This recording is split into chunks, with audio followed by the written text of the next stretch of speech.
Elle déborde d'énergie, d'intelligence brute et d'humeur qui vise juste. Avec elle, pas de détour. On va droit au cœur du sujet. Isabelle Perron.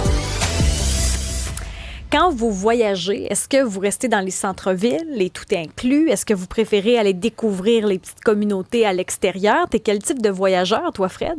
Oh, j'aime ça, me promener dans les villes beaucoup. J'aime ça. Mon dernier grand voyage, c'était en Asie, là, c'était l'hiver dernier. Puis un jour où j'ai marché 14 km à Tokyo, une de mes plus belles journées à vie, là, de juste voir les gens, comment ils vivent dans les quartiers, ça c'est extraordinaire. Sinon, j'aime bien sortir des sentiers battus aussi. Là, encore une fois, en Asie, il y a des moments où je passais comme 72 heures, puis j'avais pas croisé un autre caucasien, là, un autre occidental, absolument pas. Même je tournais des coins puis j'avais l'impression que je surprenais les gens par ma présence, là, le grand barbu avec son sac à dos. Ça, c'est quand même le fun, là, d'être un peu hors des sentiers battus puis de vivre une autre culture complètement. Immersion complète. Voilà. À Rome, on vit comme les Romains, vraiment. Oui, le plus possible. En même temps, je n'ai pas la prétention de dire que je sais vivre comme un Japonais, mais je mangeais dans les dépanneurs comme eux autres, par exemple, puis les sushis de dépanneurs sont excellents à Tokyo. On prend des notes. Guillaume Duranceau-Thibert est avec nous parce qu'il a voyagé, mais comme peu auront la chance de le faire.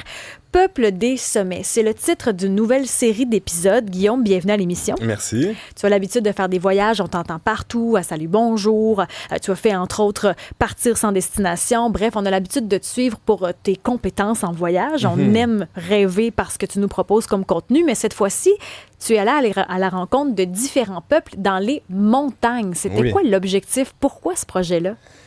Pourquoi ce projet-là? En fait, le voyage se décline tellement de différentes façons. On a des besoins différents, mais on reste qu'en dedans, nous, on a envie de découvrir. Je pense que ça, c'est fondamentalement inscrit dans notre ADN en tant qu'humain. De découvrir ce qui se passe ailleurs, comment on fait, pourquoi ils font les choses de cette façon-là. Puis, Peuple des sommets, ça le dit, les gens qui vivent en cohésion avec la montagne, que ce soit pas loin de son sommet ou à son pied, mais où la montagne va jouer un rôle prépondérant dans leur vie, dans leurs croyances, dans leur façon de pratiquer l'agriculture, de se nourrir. Bref, la montagne, c'est un symbole qui est puissant. On le sait, on est toujours ébahi devant des sommets mystiques enneigés, mais il y a des gens qui y trouvent refuge, qui y vivent et parfois très profondément dans la montagne. Ce qui vient capter l'attention, c'est qu'on est dans un environnement très connecté, mais là-bas, il n'y a pas de technologie. Non, c'est ça, c'est connecté d'une autre façon. Puis ça, dans la série documentaire Peuple des sommets, ça m'a marqué profondément. Bon, en ce moment, on se parle, il y a des micros, on a des écouteurs, c'est diffusé à la radio. Fait qu'il y a toujours cette connexion-là. Et comme tu as si bien dit, mais là-bas, il n'y a pas ça. C'est une connexion qui se fait de manière différente. Les gens sont connectés dans le réel, dans le concret, dans l'instant présent, mais aussi connectés avec les éléments de la nature. Puis ça, c'est pas juste une façon de parler. C'est vraiment ancré dans leur identité profonde de connaître le vent qui arrive de telle direction, ça veut dire telle chose. Un oiseau qui vole de cette façon-là, OK, c'est le temps d'aller planter, d'aller récolter, de partir à la chasse dans la jungle. Bref, d'utiliser les éléments comme des signaux, si on veut, pour vivre. On vit avec la nature, on n'essaie pas de l'adapter à notre main. Exactement. Exactement, c'est ça. Puis on comprend aussi le respect de la nature. Quand on dépend de la nature réellement et concrètement, moi, ça m'a marqué de voir ça que, bon, OK, il y a la période des moussons, par exemple, en Asie. Bon, en montagne, il peut y avoir des glissements de terrain. Donc, ils vont vivre d'une certaine façon à connaître les éléments, à construire des maisons d'une manière particulière pour justement être capable de braver ces mêmes éléments. Bref, il y a quelque chose de puissant quand on est autant dans le concret, dans cette connexion-là avec la nature, puis ça fait réaliser que, hey, c'est vraiment important. On dirait qu'on prend ça pour acquis ici dans des grandes villes, mais eux, là, pour eux, c'est fondamentalement qui ils sont. Ce que je trouve beau là-dedans, c'est que souvent ici, on va mettre des règles, des clôtures, on va interdire tout plein d'affaires, mais là-bas, il n'y a pas plus de décès ou de malheur parce que finalement, on s'est juste mieux adapté, là. On s'est connecté à quelque chose qu'ici, on a perdu, là.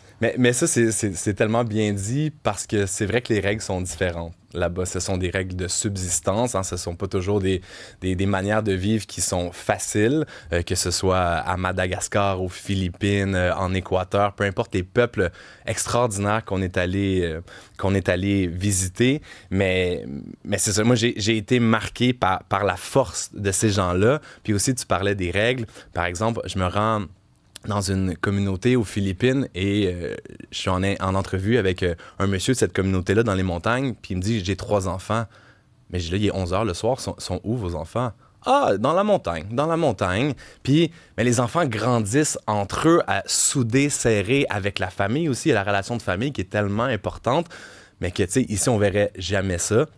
De voir des enfants qui sont partis dans le bois, dans la montagne à 11 h le soir. Et on attendrait le bonhomme 7 h, là, tu sais. Oui.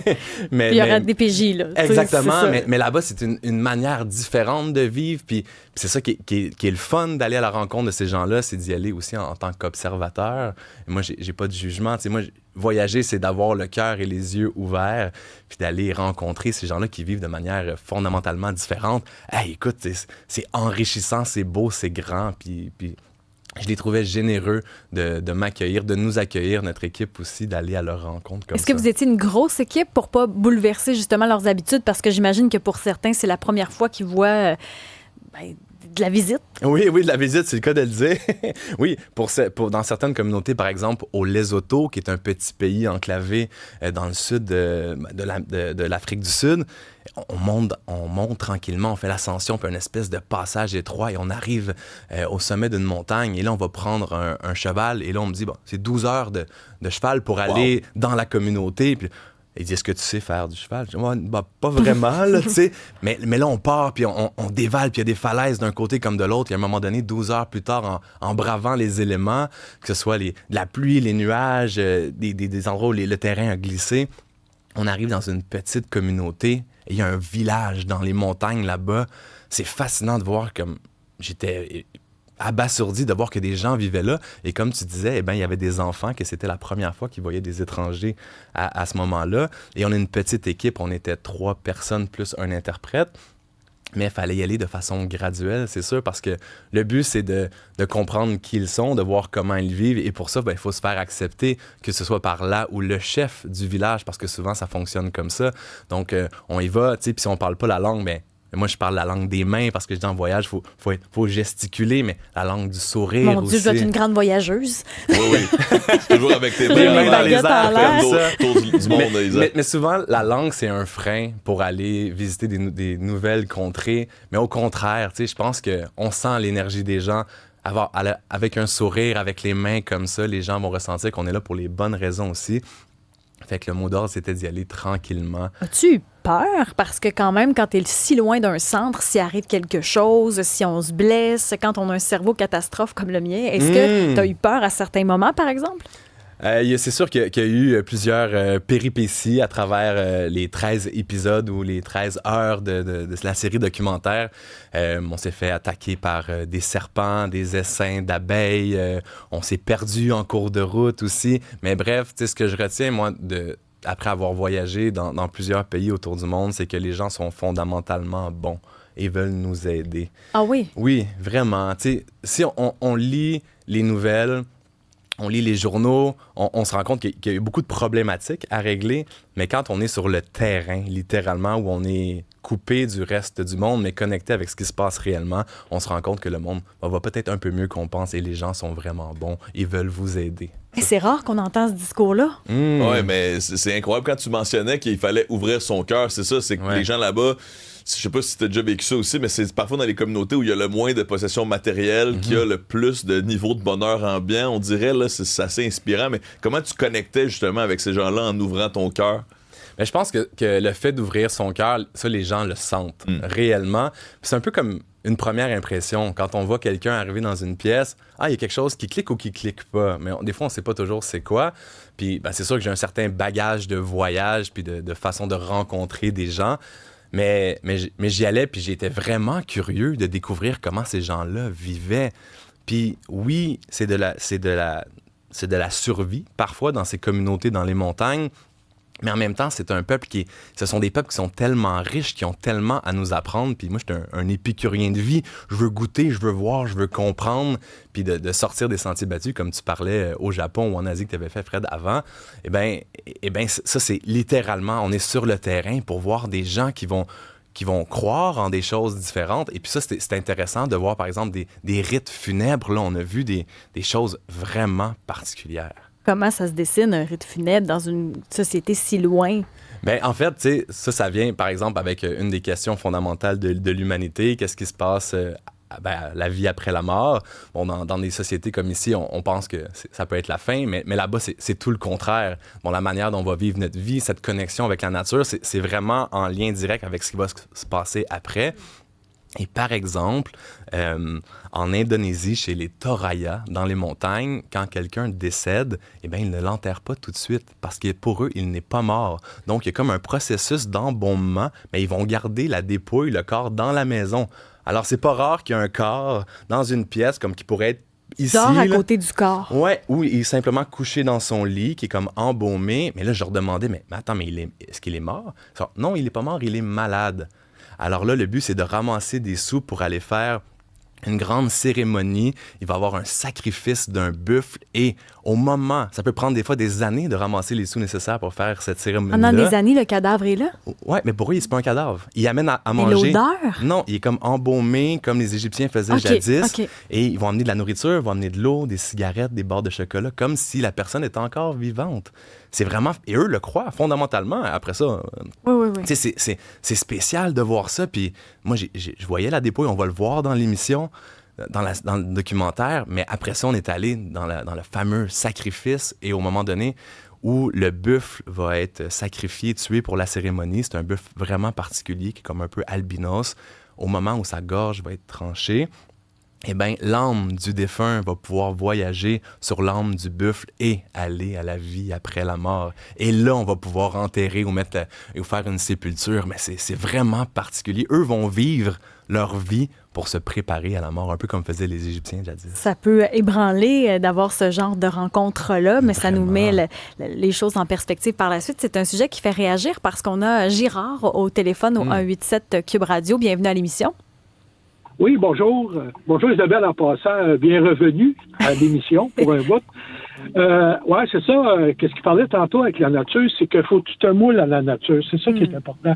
Le problème qu'on a, le monde qui ont, les voyageurs, c'est qu'ils veulent amener, ils vont voyager, mais quand ils arrivent à quelque part, c'est pas comme chez eux. Non, c'est pas comme chez vous. Moi, le dernier voyage que j'ai fait, je m'étais loué comme un petit appartement. Puis on allait magasiner au marché avec notre petit sac, tout ça. Puis on allait chercher dans les boutiques notre manger, notre bouffe, tout ça. Puis on revenait à pied. Puis là, il y avait des personnes qui faisaient à manger sur le bord. C'était aux îles Saint-Martin. Il y avait du monde qui faisait du manger sur le bord, du poulet, tu sais, directement dehors. Là, t'arrêtes, tu manges avec eux autres, tu jases avec eux autres. Puis c'est ça que j'ai aimé. Tu t'en vas là, mais essaye pas d'amener ton chez vous là.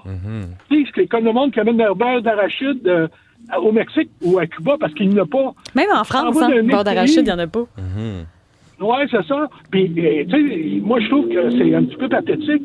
Tu t'en vas quelque part voyager, ben, tu vas vivre avec le monde, la manière qu'ils vivent, et tu manges ce qu'eux autres mangent, puis tu vas te promener puis tu vas jaser avec ce monde-là. Puis comme il dit tantôt, ils n'ont pas de problème, eux autres. Aucun problème. C'est nous autres qui est le problème. Eux autres, tu jases avec ce monde-là. Ils n'ont pas de problème. C'est au jour le jour. La vie est belle. Ils sont pas riches, ils sont pas pauvres, mais dans leur tête, eux autres, ils sont corrects. Puis c'est nous autres, faut qu'on s'habitue à ça. C'est comme ça qu'on voyage. C'est beau, les resorts. Ah, c'est le fun, c'est sûr. Tu te lèves le matin, il faut que tu manges entre 8 et 10. Faut que tu soupes entre 6 et 9.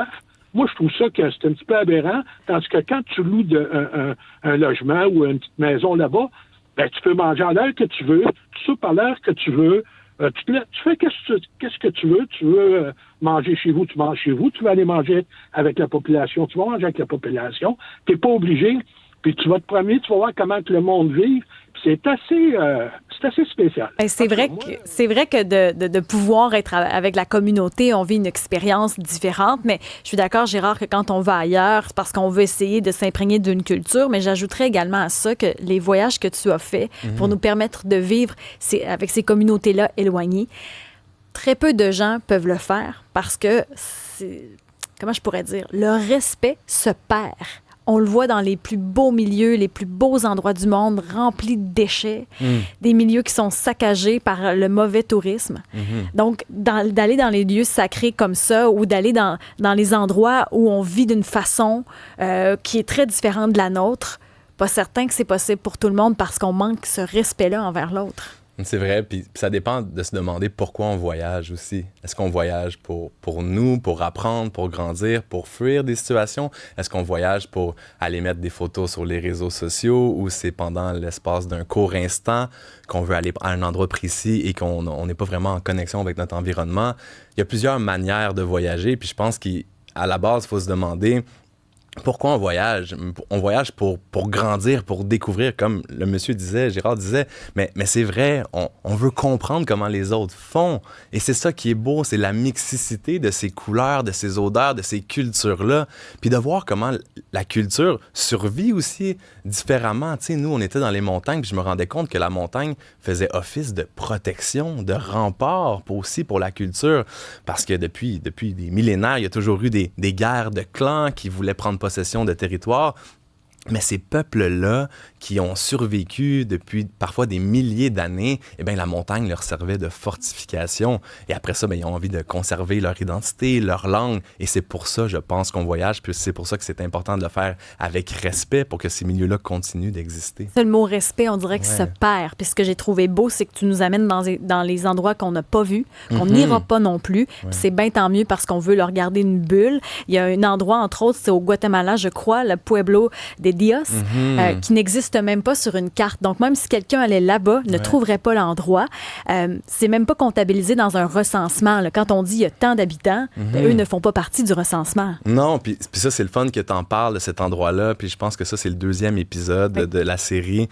Et ça m'a réellement touché. C'est un endroit qui n'existe pas sur les maps avec raison. Parce qu'il y a eu une guerre au Guatemala. Et puis, il y a plusieurs femmes qui ont survécu, qui se sont échappés dans la jungle avec leurs enfants pendant que leur mari était torturé ou même tué. Et c'est un récit de survivantes, des femmes tellement fortes. Puis je leur demandais comment vous avez fait pour passer 1 an, 2 ans dans la jungle sans nourriture, sans eau, comme ça, à portée de main. Mais on a survécu pour nos enfants. Fait que tu avais la force d'une mère pour ses enfants. Et puis, maintenant, Pueblo de Dios leur a servi de refuge. Donc, les veuves se sont rassemblées dans un petit village, comme tu disais, qui n'existe pas sur aucune map, dont j'ai eu la chance d'avoir accès. Et puis ces femmes-là sont ensemble et maintenant sont tissées serrées. Et c'est un récit tellement bouleversant de ces femmes-là. Je les ai trouvées belles, je les ai trouvées fortes. Et moi, ça, je dois dire que les femmes autour du monde, dans ces communautés-là, ça m'a vraiment marqué de voir le rôle qu'ils vont jouer. Peu importe, tu sais, dans différentes sociétés, des fois, ça va être patriarcal ou matriarcal, mais de voir les femmes, comment elles étaient fortes et comment elles sont aussi l'élément principal de la transmission de la culture. Hein. Ce sont eux qui tiennent ces rênes-là. Et ça, c'était beau à voir. Puis on voit qu'elles sont encore bouleversées de raconter leur histoire, même si ça fait quand même quelques décennies que la guerre est terminée. Ça a encore chambranlé certaines fondations. Là. Ah, mais c'est sûr que ça reste ancré hein, quand on vit des choses comme ça, que c'est tellement fort. Mais je trouve que les gens ont été bons, et surtout ces femmes-là, les Kakchikel, dans les montagnes, ils ont été bonnes de me livrer leurs témoignages et de vouloir en parler. Et pour ces peuples-là, là, c'est 13 épisodes, mais j'ai l'impression que pour beaucoup, c'était un testament.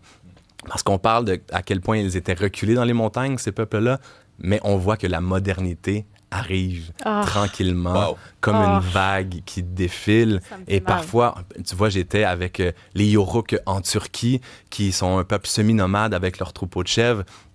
Et au loin, il y avait une éolienne. Puis je leur demandais, mais comment tu te sens le matin quand tu arrives avec ton troupeau et tu vois l'éolienne au loin? C'est un autre monde, c'est la possibilité qu'il y ait un autre monde. Puis ce monsieur-là, ce père-là, il dit c'est la vie, il en faisait un peu abstraction, mais les enfants, eux se rendaient compte qu'il y a un autre monde qui existe. Et dans plusieurs communautés, c'était ça. Les tours cellulaires arrivent, même dans la jungle ou dans les déserts. Alors ça va chambouler l'arrivée de la modernité, ça va être un combat entre les traditions ancestrales et puis l'arrivée de ce qui est nouveau. Fait que ça va être intéressant de voir comment ça va évoluer. Guillaume, tu disais que les montagnes protègent la culture. Je te rassure, on a le Mont-Royal. On est correct. nous autres. Saint-Hilaire, Mont-Royal, c'est l'espèce de triangle. On va être correct. On peut pas à côté d'autre chose que ça. Non, il a bien raison. C'est le tout de Fred. Guillaume Duranceau, Tibère, c'est sur TV5. Donc, ça sera disponible à la télé à partir de vendredi, mais sinon, sur le web, sur le site de TV5, c'est gratuit. Il y a plusieurs épisodes qui sont déjà déposés. Ouais. Où on peut déjà Toute vivre la série, l'aventure. ouais. C'est génial, Guillaume Duranceau-Thibert. Merci de ton passage à l'émission. Merci à vous. Mais non, mais une entrevue positive où ça va bien. Extraordinaire. Ça fait du bien, Fascinant. hein? Oh, on en prendrait plus. Une prochaine fois. Merci.